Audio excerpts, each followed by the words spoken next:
AB ভাই পুরুষ মানুষ সম্বন্ধে কিছু কোয়া ভাই, আমি যে জলি হুই বললাম। তো ভাই তুই মরবি কারে? পুরুষ কারোর প্রিয়জন হতে পারে না ভাই, পুরুষ কারোর প্রিয়জন হতে পারে না। কেন? পুরুষ আসলে প্রয়োজন।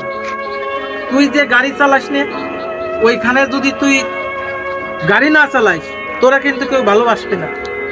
দেখছিস ওই জায়গা তালি তোর প্রয়োজন, বুঝতে পারছিস? আর পুরুষ লোক খুব অবাগা একটা লোক, অবাগা জাতি।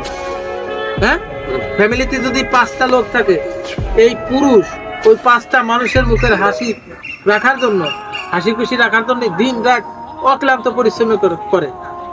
সময় মতো সময় খায় না, কিন্তু ওই 5 জনের চাহিদা কিন্তু মিটাতে পারে না। না মেটাতে পারলে দেখা যাচ্ছে তার ভিতরকে 2 জন বা 1 জনের চাহিদা না মেটাতে পারলে ওই লোকই ওই পুরুষকে ঘৃণা করে। কথা কি ক্লিয়ার বুঝতে পারতেছিস? কথা 100% রাইট। কথা সত্যি, সাক্ষী দুর্বল।